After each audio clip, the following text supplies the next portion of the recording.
All right. Welcome, everybody. We are going over the book Go for No and in its entirety here. And I don't know about you, but it was kind of fun changing up the format and being able to read through the whole book. I know um, it's different to do it this way, but it's kind of fun reading the whole story. And he obviously got to a lot of really great points as we got, through the story and in the middle of it and the meat of it. Um, Really looking forward to hearing what you guys thought of it and your takeaways and all the things, and if you enjoyed it. But I think he has a lot of really important things in here, and I can see why there's been a lot of diamonds that have recommended this over the years. So, um, going to just talk a little bit here. And he really just started off in the very beginning. He said, um, if you could go in the future and talk to yourself, what do you think would happen? And that's really what this book dives into. You know the story. I'm not going to talk about the story, but I think it was very, very powerful to think about that and even apply, obviously, putting ourselves in that situation ourselves. And one thing that pointed out Brinley Joy Haskin. I know, go. What Brinley? One thing that stuck out to me in the very beginning, he mentioned that the customer didn't end the sale. I did. And I think that is very, very important. That was his lesson that, came from the question, what did the customer say no to? Right. And because he made the sale and he was like excited about making the sale. And, the feedback he got was like, well, what did he say no to? And it's like, well, I got the sale. What do you mean? Like that doesn't really make sense, right? So to think in that and to frame it in that way, we can we have so much power to hold people back. Our own mindset, what we do or don't do, affects, what maybe someone orders or how they continue with their products when it comes to, what we're doing. And that is 100% on us. And we don't want to hinder other people. So I think, something that makes me think of this is when we talk about our products, and if you truly believe that they're affordable and that people want them and could, you know, get started with the best pack that could help them with their health goals, what pack would that be? Likely, it's going to be a pack like Triplex and Trim or Triplex and some other products. I just knowing what people's health is and knowing the products that we have and how much it can help them, that is what, something that could help them. But if we have the mindset of it's too expensive, and or we think that they've given us some objections in the past. So, oh, I know because price was a problem in the past, they can't afford that. So I'm just going to try and get them started on the slim or maybe just the triplex. And I had this very recently happen with a new joint who wanted to start. She said no to me for so long, wanted to start, but no because of price for years, you guys. And it was always because of price. She couldn't afford it. She couldn't afford it. She couldn't afford it. So finally, she's ready to get started, and I'm planning on the triplex, right? But last minute, I throw in the triplex and trim. This is also an option, and here's why: because of your hormones. And guess what she wanted to order? The triplex and trim, even though she could not order for years because of the price. So that's how we can hinder, and that's just what came to mind in terms of that example. But say I'll turn it over to you for a second.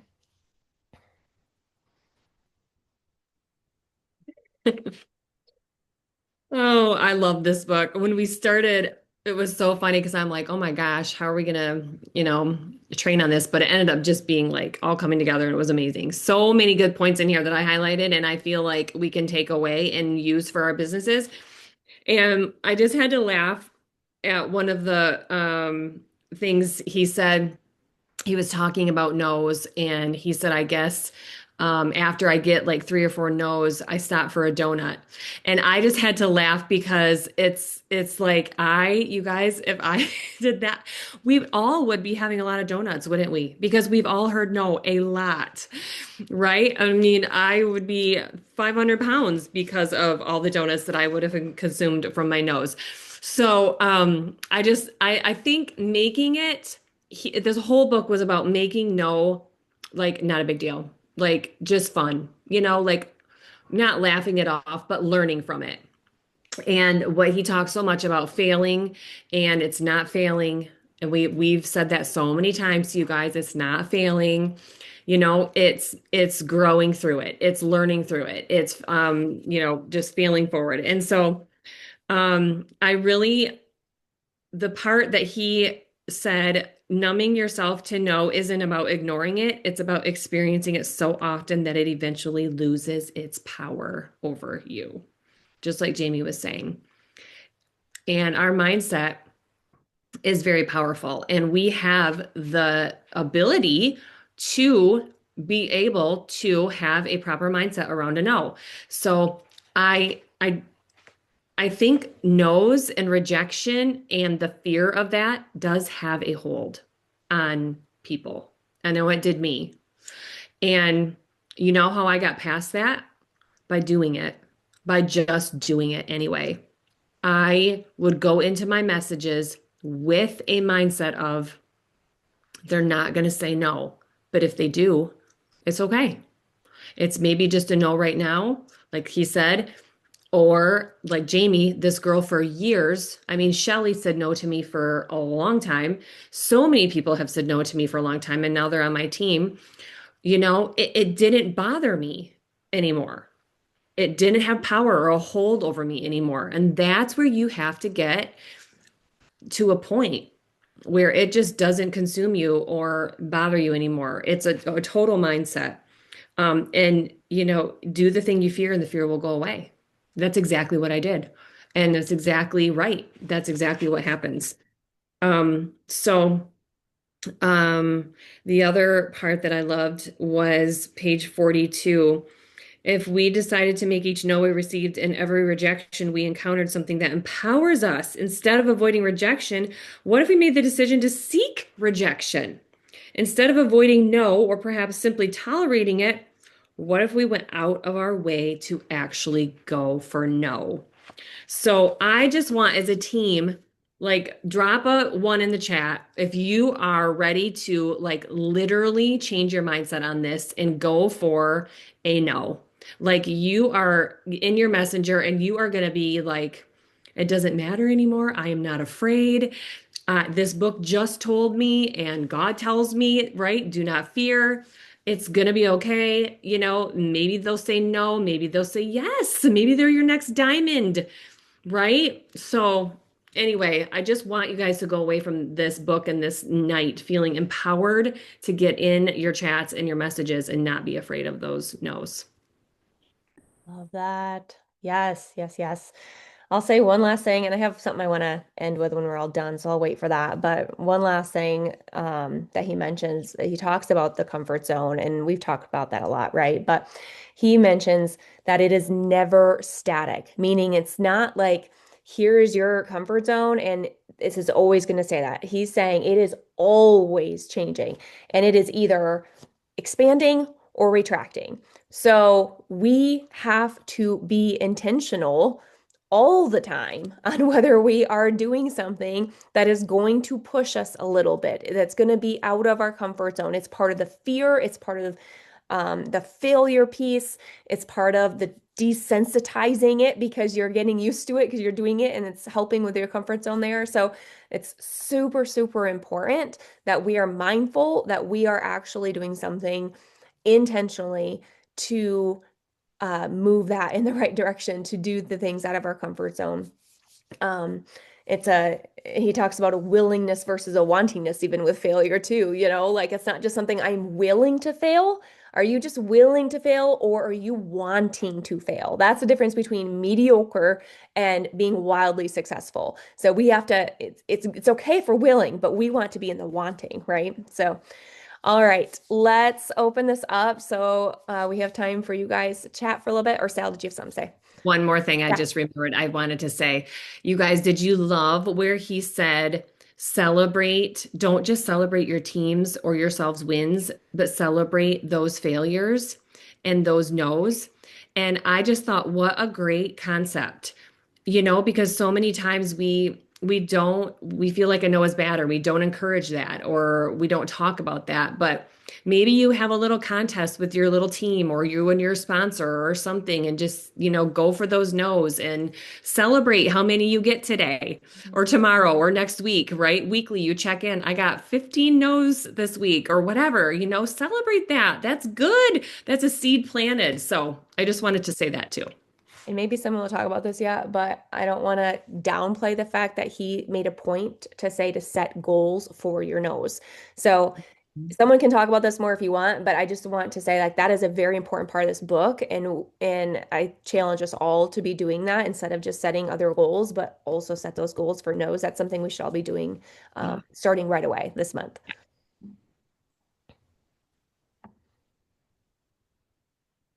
I really liked that setting the goals for no. And like the whole on page 48 where you're like, okay, figure this out, like how many joints you want. And I'm like, okay, I can get 5 to 10 no's a day or whatever. And then it changes my mindset, like, okay, I'm not gonna be like, okay, I'm gonna reach out to 10 or 20 or follow up or whatever. It's just you're just going until you get your no's, right? And then it's not like a set thing. And then also it's like, okay, yay, I got to know, it's something that, Mhm. yeah, it changes your perspective that way. Totally. And then the other thing, like you're talking about Jamie with the comfort zone, it really kind of struck me. He said, you're expanding your comfort zone. And I'm like, huh, okay, like we always hear, get out of your comfort zone, get out of your comfort zone. But when he said you're expanding your comfort zone, that tweaked it for me just a little bit. Like, well, it means growth, obviously, but Yeah. it's like just more of something instead of pushing yourself, I don't know how to quite explain it, but it just it flips something for me in my brain there. So Hmm. I Love wanted that. to add something here because I might have to hop off early, but I really wanted to say something that impacted me. On page 61, he said, when I get someone to say no, I can immediately move to the next step, which is to ask why. Let me think about it teaches me absolutely nothing. But if they say no and I follow up with why, now I'm on the verge of discovering what I need to do to make the sale. And I was like, oh, sometimes when they say, let me think about it, you're kind of like, oh, yay, they're not opposed. They didn't say no. But really, that doesn't give you much more to go on because unless I don't know, sometimes I feel a little bit like, well, what do you need to think about? What more questions can I answer? Like you're still trying to keep the conversation going. But Mhm. I just, I loved that paragraph because I was like, wow, that is a really great perspective. Mhm. Um, just different angles on different responses. So I love that. And also the reason I think that's where the mind goes is because he made a point to say it's not just going for the nose, it's then tracking them because he wants to get what, 5 no's from one person, right? So he's automatically thinking, okay, why? Because he wants to get another no because he's going to keep going at, talking and keep going talking. It's not just getting a no and moving on and not talking to that person again either, right? So it's tracking that, how many no's you're getting even with one person to get to that yes too. So that's really good. I actually highlighted that tracking part because I've tracked, where I've done like I have a notebook and then like later I have a different notebook. And then later I have like a back of a piece of paper, whatever, but it's not like really accurately tracking. Like in my head, I'm like, no, I'm writing down, I'm tracking like who I reached out to. And then maybe that week I'll do a couple like follow-ups or whatever with those people, but it's not like anything accurate. And I kind of got myself a little bit like it was like a perspective switch when I read that, like tracking it and he wants to get 5 no's because statistically the sixth time is their yes or whatever that was. I was like, man, that might make it more exciting to then go back and do those follow-ups because I'm like, oh, I'm on my fourth one. We're getting close, like we're getting there. And like it might make those no's a little bit more exciting when you start thinking of it in those terms instead of it being like, I'm gonna reach out to this person one more time. I don't even know how many times I reach out to them. I'm sure their name is written on 14 sheets of paper around my house somewhere. I don't know, whatever. And also like, are we really that, do we actually know how many times we've reached out to somebody? It might feel like we've reached out to them so many times. In reality, it's been like twice, you know? So we may have thought about it or, you know, what thought about them multiple times, but did we actually talk to them more than so anyways, so I had that part. And then I loved when you talked about when you're mining for gold, you're actually not looking for gold, you're removing the dirt. And I'm like, man, the only way to even get to those yeses is to like get through the no's. Like you got to know who's going to say no and who's going to say yes. How are you going to know who's going to say no, who's going to say yes until you start going for those no's? Sorry, my puppy's going crazy trying to get my big dog to play with him. And then the other thing that I have a lot in here that I underlined, but I'm trying to stick to a few things. On 42, when he says, my willingness to hear no got me on the right track in my career, but it was my wantingness to fail that catapulted me to the top. And it kind of got my brain going on like, you know, the reason I think that works the way it does is if you're wanting to fail, like if I'm wanting to fail, I'm going to go do things that I wouldn't normally do. Like I'm going to go try things that I wouldn't normally try. Like if in my brain I'm like, well, this is definitely going to fail. It may not fail. I don't know, but if I'm trying to fail, I'm going to go try that thing that I probably wouldn't have tried before. Sorry, this one keeps getting in all my calls tonight. Uh, so, you know, I just like, I'm like, if I'm wanting to fail, I'm going to go do things that I wouldn't have done if I'm trying to stay in my little comfort zone. And I highlighted that part too, because that made me feel very claustrophobic. I'm like, if I'm not expanding it, it's like shrinking in on me. And I definitely don't want that. So that like kind of gave me that panic, like I have to keep expanding that comfort zone. Otherwise it's just going to keep shrinking on me. And I definitely don't want that because if it doesn't stay static, it has to go one direction and I want it to go that way. So I have a lot more, but I'll leave that. So good. Yes. So I like the part, it's on page 30, where they talk about as kids, we weren't fazed by a no at all. You know, we just kept on and on and on until we wore our mom out, and finally she says, okay, fine. But not that we want to wear down our prospects, but you know, maybe that next time we ask, they'll say, okay, fine, I'm ready. You know, so we just have to keep, you know, asking, not thinking we're bothering them. Just say, hey, is this the better time? So I like that part. And as a kid, you don't care, you don't take it personal, right? As adults, all of a sudden we take it personal. I think that was a big thing that stood out to me on that part too, because yeah, it's not about us, right? I was just going to say the same thing, Jamie. That was my like aha moment, like to not take the no's personal like I always have, to detach from that answer. Because as kids, we don't. And you're just like, oh, well, why all of a sudden did I want to take that personal? I didn't before. So that was like my biggest aha out of that whole book for me was that.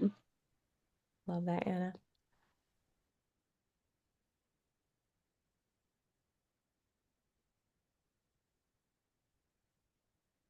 You know, when we're talking multiple no's for one person, I think it's important to remember what we are presenting to them too. You know, like we can't just keep on asking for the sale. You know, we just gotta, I mean, the connection is important, but then also what are we presenting to them? Are we presenting, testimonies and information and giving them just dripping the information on them versus just, oh, are you ready? There's a sale. Oh, are you ready? Like that kind of thing. So Really good feedback on that. Yes, Jer. Well, I just figured I would just start texting people, calling people and saying, you really don't want to buy Plexus, do you? And see if I can get that one yes and my 60 no's. No, I'm just kidding. But that part made me laugh out loud because I was like, who would do that? But he said, if you're only selling 2.5 a month and this gets you one a day, then imagine the growth you have with that. And none of us would even do that. It makes me giggle every time I think about it. But it's kind of that same thing is like, the more you get out there and say it, I had all kinds of rejection today. And after I had listened to that, I was like, yes. So it was kind of that, that it totally like when they were talking about giving awards for the most no's and they were usually the top salespeople. And I was like, huh, getting rewarded for no's. That's something we've never, I mean, you don't wrap your brain around that. You know what I mean? And that, I don't know, it clicked something in my brain about that. So I'm like, okay, I'm going to go for 25 no's a week. Big goal, but I'm doing it. So that's five a day, 5 times, So that's just, I decided that that's kind of where I'm going. And I think that in my brain, somehow that makes it easier and okay, I love it. All you competition people, this is like my mind goes to like, okay, like I'm looking at you, Natalie, and your whole team who like thrives on like the competition. But like that's what that is. It's like, okay, how many no who can get the most no's? Because if you are thinking that, then you're like, you just want to do more and you want to do more and you want to do more. Oh, I can do more, right? So I love it.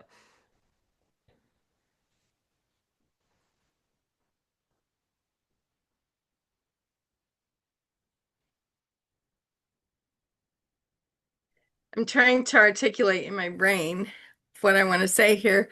I think if we go for the no, then we're going to reach out to people that we think are going to tell us no, which is going to be the people that we're scared to contact in the beginning because we want the safe yes. We want the warm fuzzy. We want the people that are going to be an easy yes.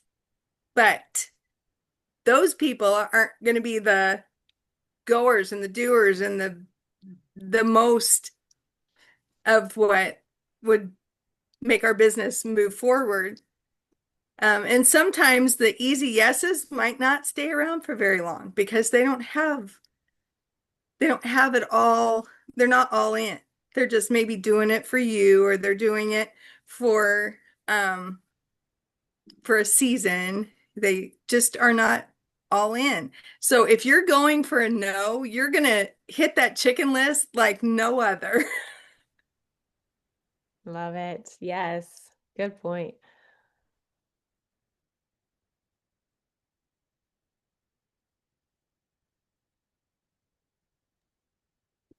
Think it was near the end of chapter 11 where he said, my fear of hearing the word no is the only thing standing between me and greatness.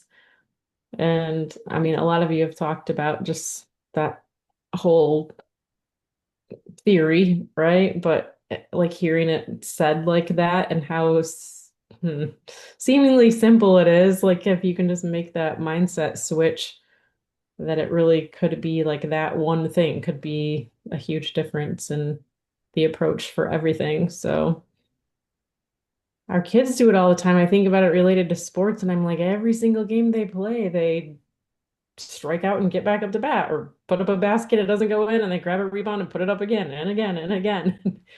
And they keep doing it and aren't afraid of failing. And we teach them that. I don't know why it's so hard to translate that into this world, but yeah, from the time we're kids, we learn to hear that no or experience it and still keep going back. So it's good.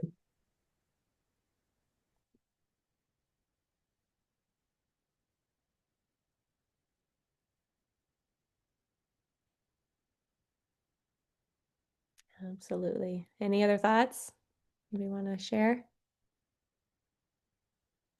Love hearing from you I'll tonight. do one more. The on 70, I got a little emotional reading the part where he says, he placed his arms around me and hugged me close. And as he did, I understood what he was saying. He was the potential of me, and as such, he needed me to overcome my self-imposed limitations or he would never exist.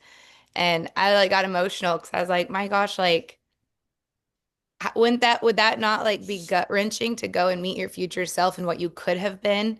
And I think my mom and I, maybe somebody and I were talking about like, what if you went to heaven and one of your things was that God showed you what you could have been if you would have just obeyed every word that he said in your life? And like that would be like, so I feel like that could have been really gut wrenching. And that kind of reminded me of this is like, if we don't really just dig in and do these things that are hard and overcome these fears and lean into like different, like that it would just, I don't know, that would be so hard to just know what you could have been if you would have just like gotten over some stupid mindset stuff. It's not even about physical skills or physical abilities. It's all in your stinking head. Natalie, I want to piggyback off of that a little bit. Um, I I don't remember where I recently heard this or I read it. I don't know. But it was along the lines of if you I have to try I keep like it comes to my brain and then it leaves again. Um so I'm trying to remember how I read it, but how I thought of it, but I thought of it like numerous times as I was reading this book. Um, the dreams that are inside your head, like in your imagination, are a picture of what your future looks like, right? But if we're constantly just saying like, that's just my imagination, that's just, something that I thought about. I mean, every single invention was made by someone's imagination. So like, why are we just keep what I mean, maybe it was in this book, but it was like it just like you just keep pushing yourself back, right? Instead of like going, hey, you know what? I was given that imagination or that image or that thought of my future, like that dream for my future for a reason, because that's actually where I see myself. So like if I'm seeing myself there, why am I limiting it to all of this just like small stuff? Mhm. That's good. I just have a quick one more thing to say too, and then we'll let you wrap up, Jane, but if nobody else has anything. But um, on the little subject of leadership, he touched on that. I don't know if you guys saw that, but great leaders help everyone in the organization understand the need to fail faster, he said. And I thought about that. And I'm, of course, I have a big team under me. Some of you do too. Some of you have smaller teams under you, and that's fine. We're all leaders here, right?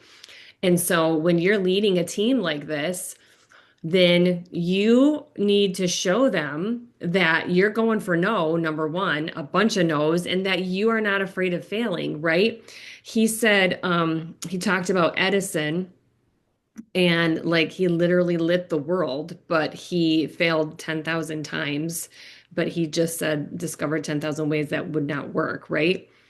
Um, and when a leader is afraid to fail, everyone in the organization knows it. Not only do people sense it, but they figure that if you're afraid of something, there's a good chance that they're going to be afraid of it too. So think about that when you're leading a team. Okay. And when you have people that you're duplicating down to and people that are following you, it's important to show up as a strong leader and tell them your failures, tell them how many no's you got, lead from the front in that way. I just loved that he touched on that too. So good.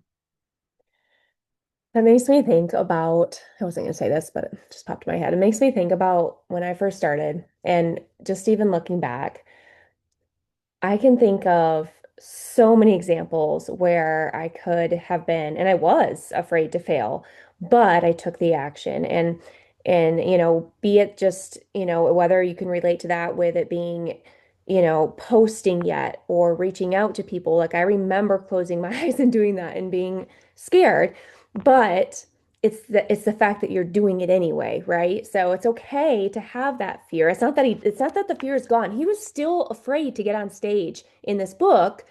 The person that was the successful one, he was still afraid to get on stage, but he was doing it. So it's not that the fear doesn't just magically go away, but it's you do it, right?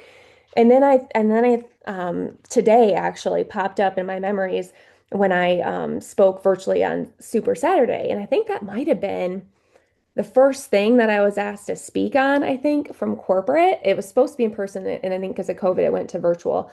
But it makes me think of like the small steps that I've even come personally from like the terrifying things to putting myself out there to speaking there and then later speaking on stage and how the whole comfort zone example of that expanding all just from being willing and taking those steps in so many different ways. And that plays out in everyone's journey different, but it all applies. And he said in the beginning of this book that he chose the same version of him got that same advice, right? The advice of what did the customer say no to? And one version took that and it changed their life, and the other version had no effect. And he chose to ignore that advice, right? So I just want to, as we close up here, point that out. We all are living that every day in our choices that we make, in our actions that we make. And at the end, on 69, he says, I'm not better than you. He's speaking to the older version or the whatever version of him, but so the successful one is speaking. I'm not better than you. I am you, the you that you're supposed to be. I am the vision of your potential, providing, of course, that you are willing to do what it takes. And yes, this has been a gift to you, a gift that I need you to accept. So imagine your future self speaking that to you, that this is who you are. This is what you are capable of. This is who you are going to be. I am the vision of your potential, but you have to still accept it. You still have to be willing. So those dreams that Emily were talking about, the vision, that what you see is possible, what you see as if you knew you could not fail, and where you could go and what you could be and what you could do, who you could help. Think about that person and accept that now. You have to be willing to accept that and to step into that. So, yeah, just love this story. I hope it was powerful for you guys. I hope you take that to heart and take action and go for those no's and count those no's, and set goals around that and work and envision your comfort zone as something that is constantly moving, and you don't want it to get claustrophobic, like Natalie said, and keep expanding that and having it get bigger. Sal, anything else you want to say as we wrap up? All right. Thank you guys for hopping on tonight, and we will see you again next time. Have a good night.